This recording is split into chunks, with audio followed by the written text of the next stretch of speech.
All right, hello everybody and welcome to Smithsonian Learning Lab online office hours.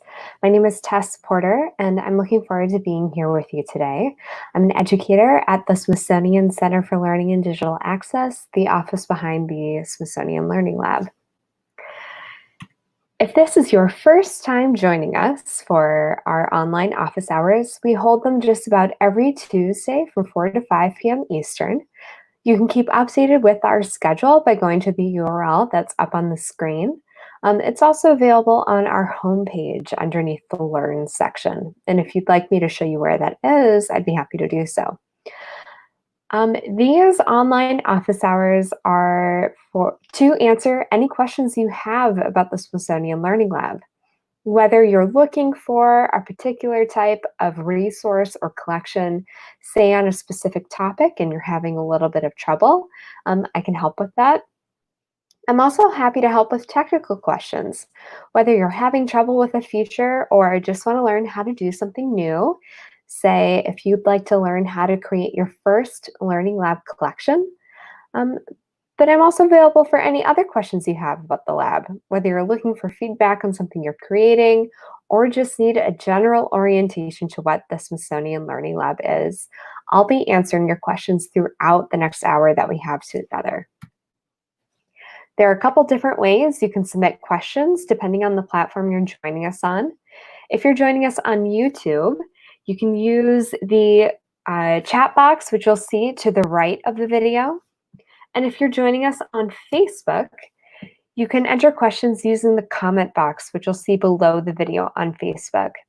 Those both feed through to my end. Sometimes there's just a little bit of lag, but I'll be answering questions as they come in. And I'm also going to be screen sharing the Learning Lab so I can show you step by step how to do whatever it is that you'd like to learn how to do. So with that said, I'm going to navigate over to the Learning Lab now. Let me do a little bit of a screen switcheroo here.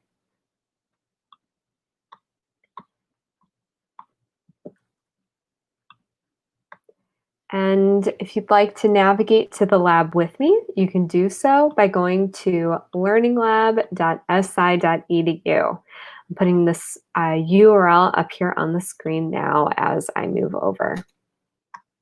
All right, so here is the homepage of the Learning Lab. So as I mentioned throughout today's session, you can ask questions at any time using the chat box on YouTube to the right of the video or the comment box located below the video on YouTube. While I wait for the first question to come in, I'm going to start off with a quick introduction to what the Learning Lab is and how it works. So let's get started. So you're seeing the home page of the Learning Lab now. The Learning Lab is a free online platform designed specifically with teachers and their students in mind, but it's available for anybody to use. And you don't need an account to access the site, search for resources and collections. If you do create an account though, that's when you can start creating your own interactive learning experiences to share with others. We designed the Learning Lab around three main ideas: discover, create, and share. So I'll go through each of those. On the Learning Lab, you can discover a few different things. You can discover what we call resources, which are involve many different things, including artwork and objects that you'd find within the museum galleries, but also video and audio recordings, blog posts, primary source documents, exhibition websites, and more.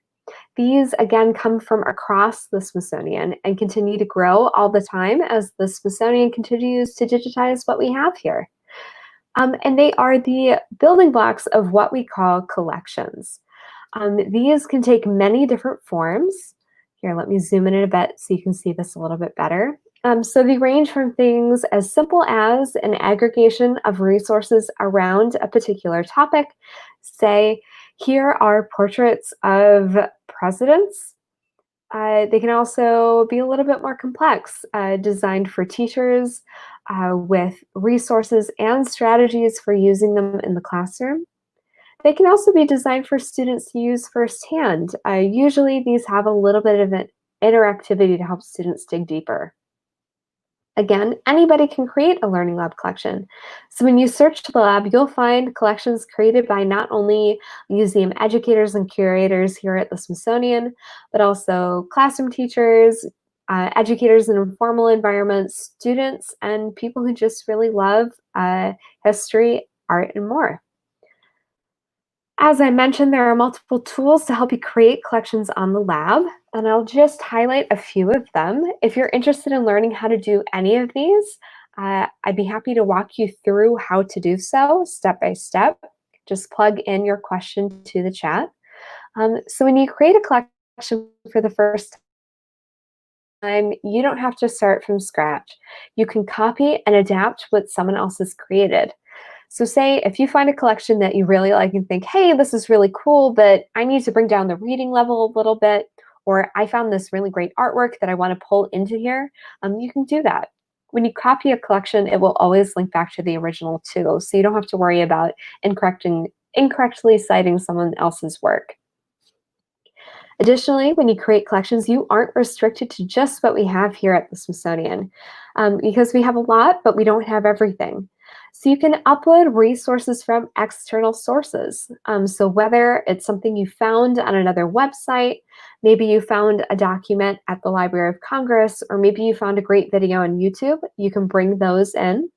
You can also upload resources from your own computer. So whether it's something that you created, say a worksheet you always use to teach a particular topic, or maybe a photograph that your student took, you can pull that in as well. And then as I mentioned before, there are multiple tools that you can use to build interactivity into the collections you're creating. So you can develop things like questions, whether they are multiple choice or short answer or long answer, to help students interact. One of my favorite tools is the hotspot tool, which will also let you highlight and annotate specific areas on an image. And then finally, you can share what you create with others, whether they're your colleagues, your students, or just the larger Learning Lab community. When you create a collection for the first time, it's what we call unpublished, which means it's just viewable to you and those you share the URL with. When you're ready to share it with the larger Learning Lab community, you can publish your collection, but I'd like you to know that you can still make changes at any time. So whether you find another resource you want to pull in, maybe you found a typo, you can make those changes whenever you like. You can also embed an interactive version of a collection that you created on another website.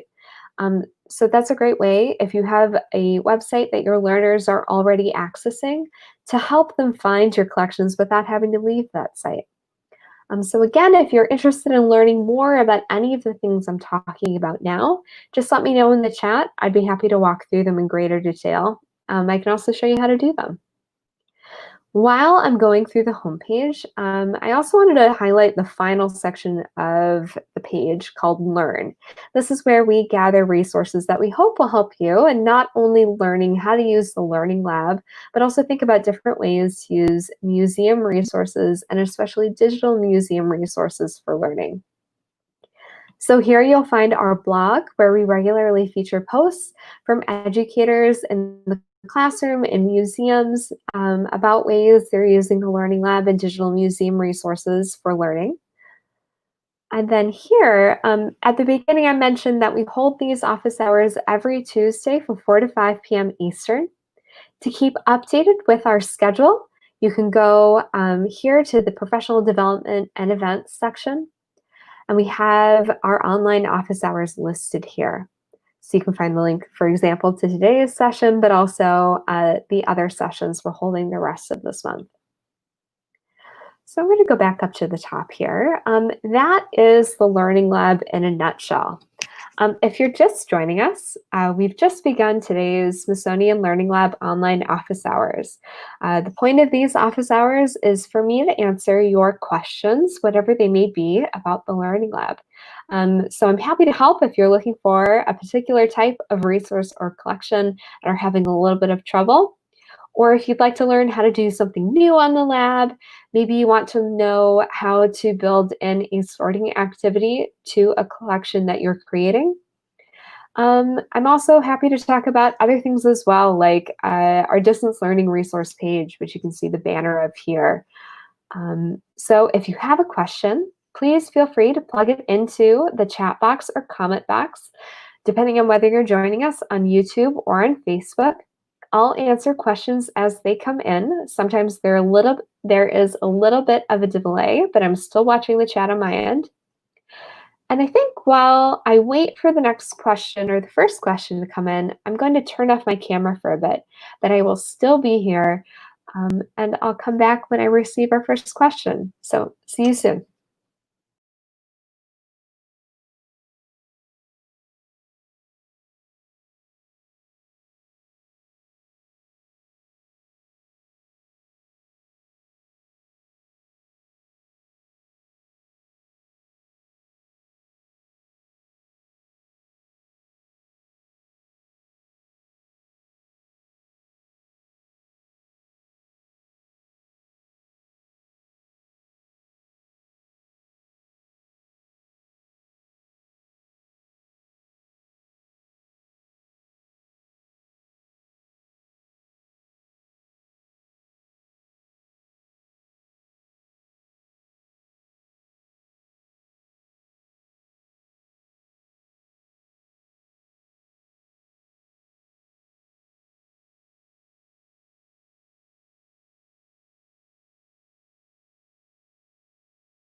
All right, it looks like we received our first question. Hi, Donna.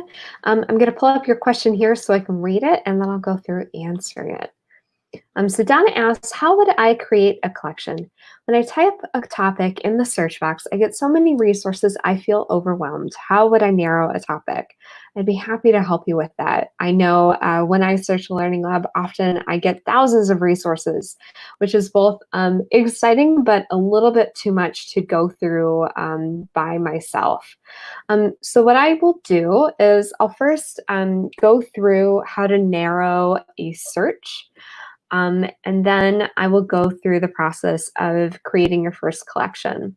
If you have kind of any specific things you want me to talk about while I'm demonstrating, for example, if you're looking for a particular type of thing, let me know. If I know the topic that you're searching for, I might be able to help brainstorm ways to come up with keywords that'll help you find what you're looking for a little bit quicker. So let me navigate. All right, so I am on the Learning Lab homepage right now. And if I'd like to search for resources or collections, I will use the search bar, which is in the top left of every page on the lab. I should note too, while I'm demonstrating this, I'm already logged into my Learning Lab account. If you're just joining us and are still getting familiar with the lab, you don't need an account to search for resources or collections on the lab, but you will need one to create a collection. So that is why I'm logged in. So let me start off with a pretty general search. I'm going to look for resources related to civil rights.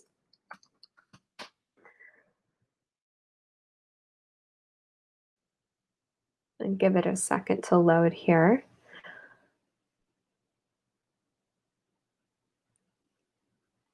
All right. So when I do a search for the first time on the lab, it'll show me resources related to my search term. But if I'd like to see Learning Lab collections that others have created and published, I'll click on this Learning Lab Collections tab here. So for civil rights, because it's a really big topic, I got a lot of resources. I got over 7,000, which is both great and too much for me to go through by myself. But there are a few different ways I can narrow this down. Sometimes the sidebar will be open, sometimes it will not be. So if you don't see it on the left-hand side of the screen, underneath the search bar, you'll want to click on Refine Search here.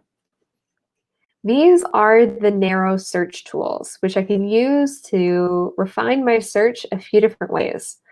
I can refine my search by what type of resource it is. So say if I'm just looking for images of objects, of photographs, of artwork that I'd find within kind of a museum's physical space, I would click image here, but I can also filter it by audio or video recordings, text, or learning resource. Learning resource typically involves things like lesson plans and websites. I can also filter by whether or not that resource is in the public domain or is open access. I can learn more about this here. To summarize though, all of the resources you find in the Learning Lab are available for educational use. Open access resources or resources that are in the public domain have even wider use possibilities. You can, for example, put them on a t-shirt that you then sell. So you can filter by searching there. You can also, kind of for educational purposes, collage it together with other resources to create something new. You can filter by whether or not it's currently on exhibit. Not all museums use this filter. And then you can filter by resource provider or the Smithsonian Museum or education, research, or cultural center that it belongs to. So say if I'm looking for portraits of people who participated in the civil rights movement, I would click on National Portrait Gallery here. And then I'll go back up to click the blue Update Search button to make my changes go through.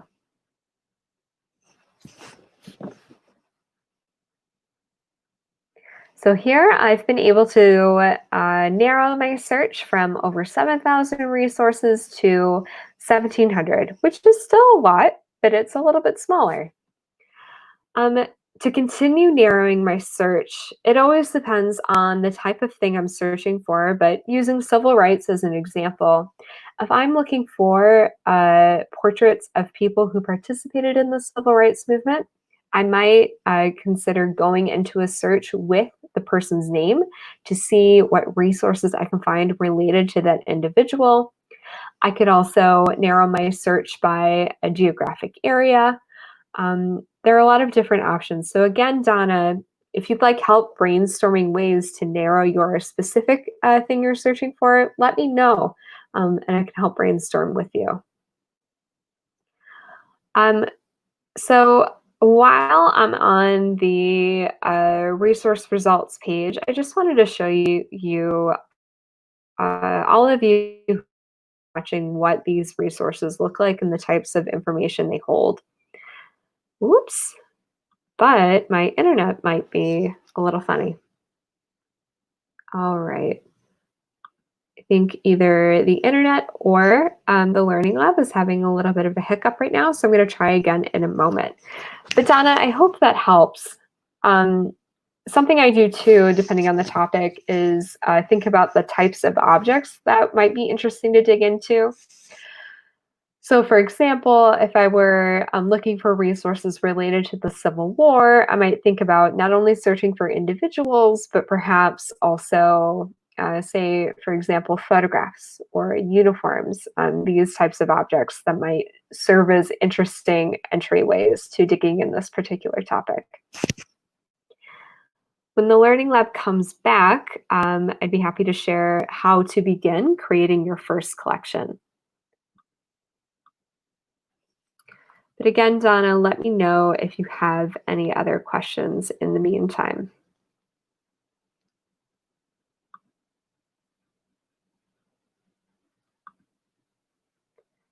I'm just doing a little bit of testing on the back end. Here's what I'm going to do. While I figure out my internet issues, I'm going to go offline camera-wise briefly, but I will be back shortly as soon as the lab comes back up. So I will see you again in just a moment.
All right. Hello, everybody. It looks like the lab is back online. So let me go back to where we left off. And thank you, all of you, but especially Donna, for your patience as I worked offline to get things back up.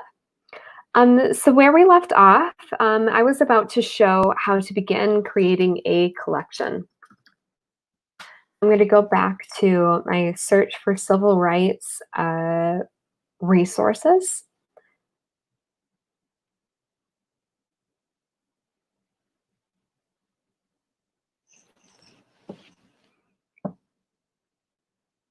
So before I left off, I had done a little bit of work to search for resources and use the refined search tools to narrow my search down. And as I mentioned, there are multiple tools to help you narrow. For example, you can narrow your search by resource type. You can narrow your search by what the Learning Lab lists as the resource provider or museum that the resource belongs to. You can also narrow your search by whether or not the resource is in the public domain, or what we consider open access, which lets you use resources in an even wider way than you can already use the resources you find on the lab. Because as I mentioned, all of the resources you find on the lab are available for educational use, but open access resources enable you to do other things like uh, use resources, mash them up, and create something new, maybe in a collage. You can also sell a reproduction of the resource. All right, so here is where we left off. So say that I would like to begin creating a collection from one of the resources I found here. I really love this portrait of Fannie Lou Hamer, so I'm going to begin with this. So what I've done is after I've searched for resources, I've clicked into a resource that I want to learn a little bit more about and potentially use. If I'd like to view information about a resource, I'll click on the information button located at the top of the screen. This information will typically tell me a little bit like about what this resource is, when it was created, where it was created, who created it, if we know. Many also have descriptive information, like I'm seeing here, that'll tell me a little bit more about the cultural or historical significance of whatever this resource may be. So here, if I'd like to create a new collection from this resource or add it to an existing collection, I'll click on the Add to Collection button. An overlay will pop up. It'll take a little bit for mine to load because I've been pretty busy in the lab. I think I have maybe 200 to 300 collections total on the site. So yeah, I've been pretty busy. But when this loads, it'll first ask me, because I've created collections already, do I want to add it to one or more of my existing collections, or do I want to make something new? So here are my existing collections. If I'd like to create a new collection, I'll click on this tab here, and I can enter a collection name. So civil rights activist is what I think I'm going to call this. And then I can add an optional description. But for the time being, I'm going to say TBD. I'm going to come back to this later. Once I'm done, I'll click the blue Create Collection button. And there, I've created my new collection. I clicked on the green kind of pop-up banner to navigate directly to it, but if I'd like to navigate to my collections at any other time, I'll use the sunburst icon located in the upper right of every page on the lab. This will help me navigate throughout the lab, so not only to the home page, but also my profile page and my collections, alongside a few others. So I hope that was helpful, Donna. Thank you again for your patience in the middle there while I worked to get some technical issues figured out. If you have any further questions or need kind of any more information about what I shared already, please let me know. I would love to help. For the rest of you watching here, you're joining us in the middle of today's Smithsonian Learning Lab online office hours, which we hold every Tuesday from 4 to 5 p.m. Eastern. I am here to answer whatever questions you have about the Smithsonian Learning Lab.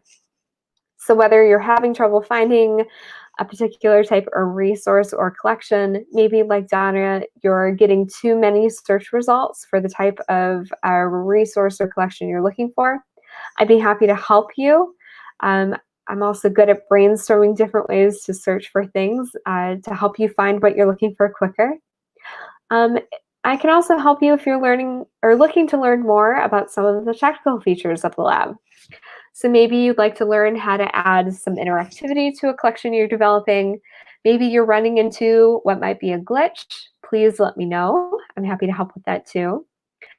I'm happy to help too with kind of a general introduction to what the Learning Lab is if this is your first time using the site and exploring it.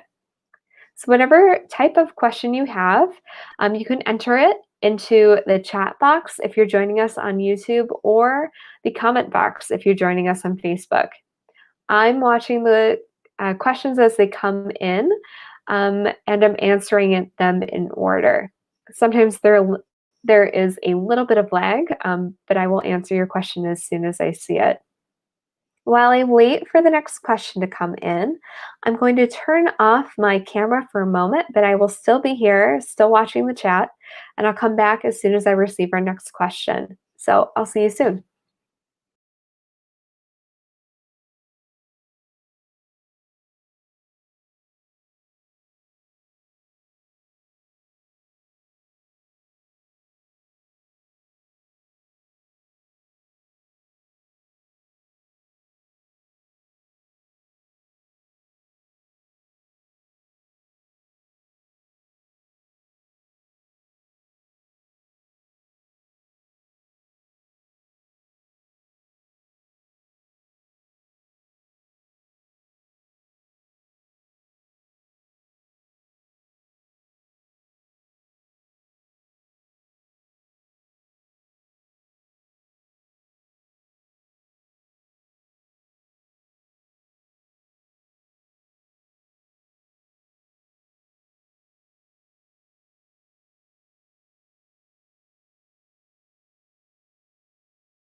Hello, everybody. I see we have another question. Hi, Donna.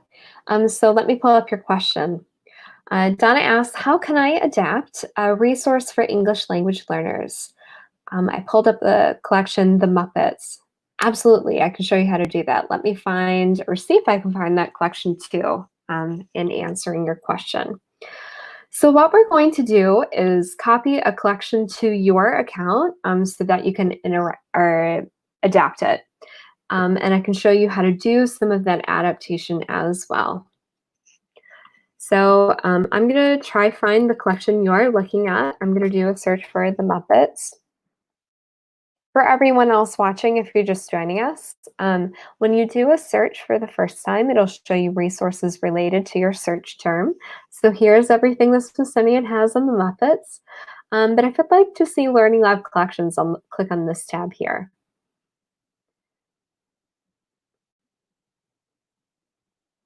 All right, looks like we have a few options here. I'm going to click on the first one. It may not be the exact one you're looking at, Donna, but I think the things I'm going to talk about are pretty transferable. So this is a collection about Disney. And actually, it looks like there are a few broken resources here. So I'm going to go back and go to one created by my colleague.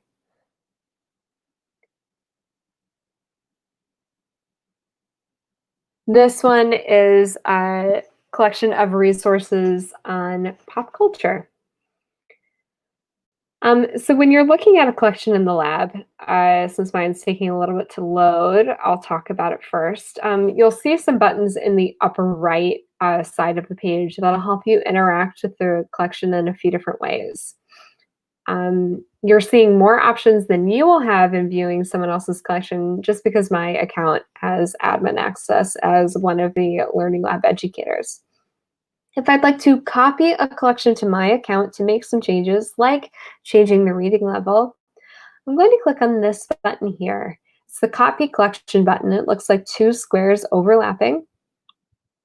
When I click that, it'll first prompt me to change the name of the collection. So I'm going to change it to Tess's Pop Culture Collection. And I can go back and change this later if I want. Once I finished, I'll click the blue Copy Collection button.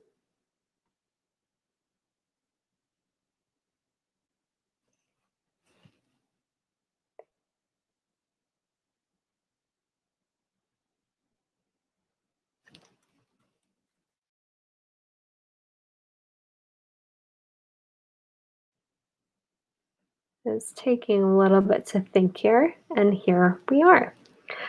So now I see this collection with the title I gave it. It links to me as the author. This is currently unpublished, which means it's just viewable to me. And those I send the URL to. So I have plenty of time to make changes. And it also links back to the original creator, Tracy. So if I click on the information tab on my collection, it says clearly that this is adapted from another collection. And if I click on the button, it'll bring me back to the original. So that is step one, copying a collection to your own account. Step two is actually going into edit mode to make some of the changes that you like. So I'll show you how to get into the descriptive information of a resource and add an annotation where you can adapt the reading level of a resource. For example, if you're adapting something for English language learners. So to get into edit mode, to make any sort of changes to my collection, I'm going to click the green Edit Collection button.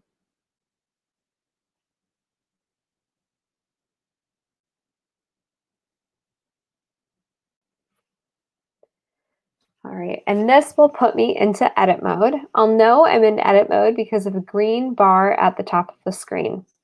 By default, when I'm working in an unpublished collection, it will automatically save my changes every minute. So it'll keep me updated here. And when I'm done, I can save and exit out of edit mode if I'd like to do so. So let's have a look. It looks like there are a lot of great resources here. and it looks like mainly stamps. So let's dive into maybe, just for example, this first resource. It's a Captain America cup. There are a couple buttons on the left-hand side of the page that I can interact with.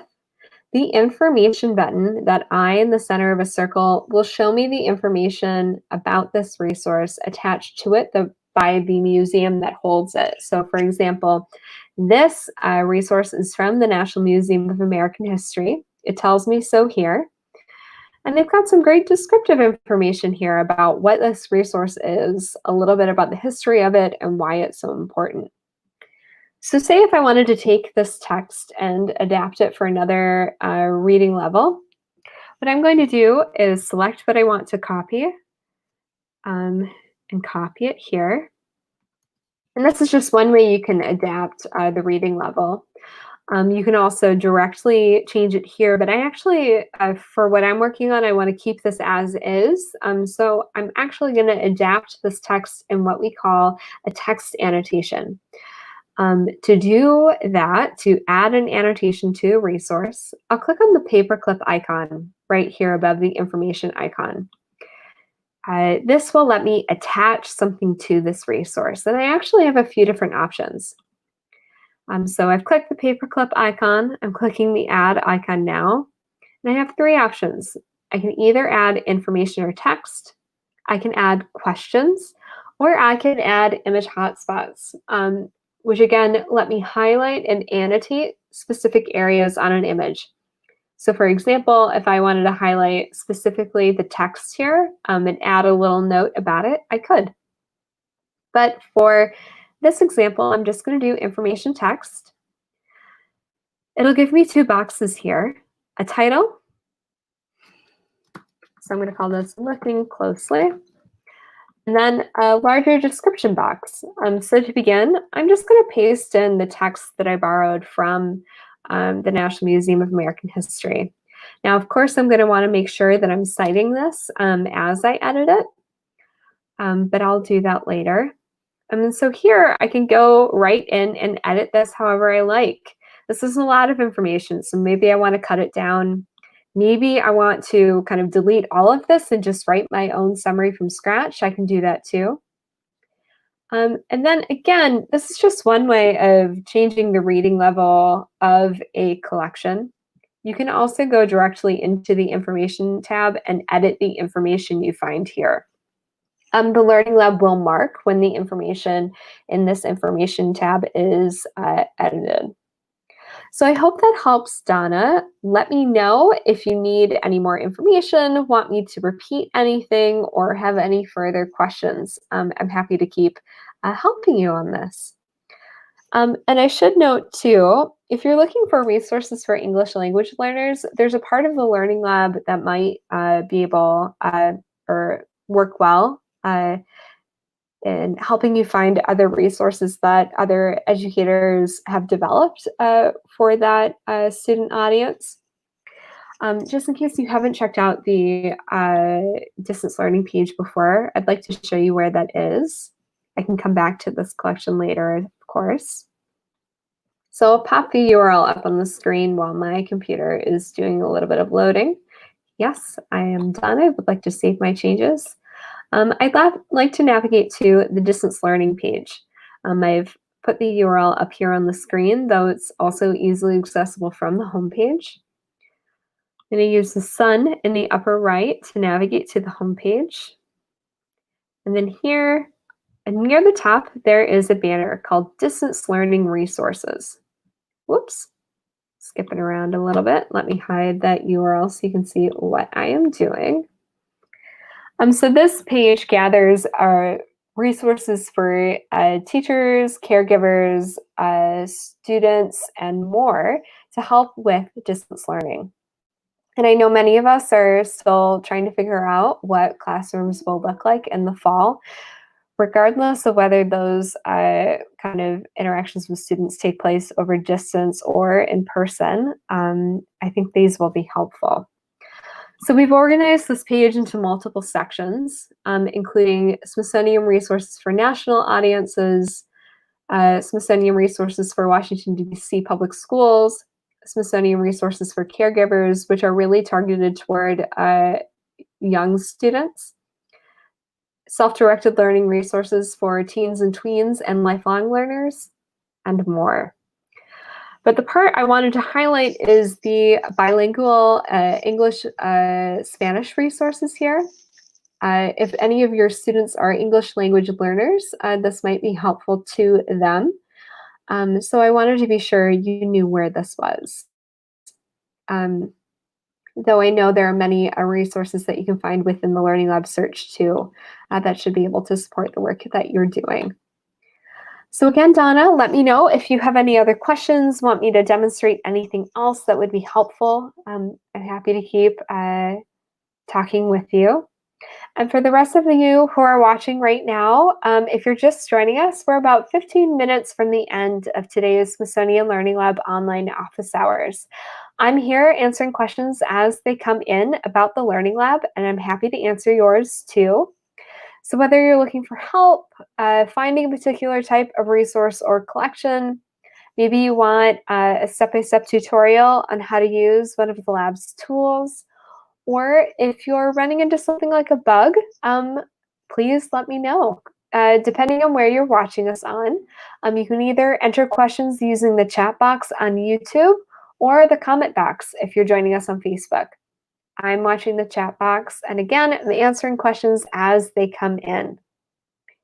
I think while I wait for the next question, I'm going to turn off my webcam for a moment, but I will be back as soon as I receive the next question. So see you all soon.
Oops, I was muted. Hi, everybody. We're reaching the end of today's Smithsonian Learning Lab online office hours. Donna, I just wanted to let you know that I saw your comment. Thank you. I'm glad I was able to help. If you have any questions as you continue playing around in the site this week, please don't hesitate to reach out if you need any help. I'm going to put up on the screen our contact email. Give me 1 second.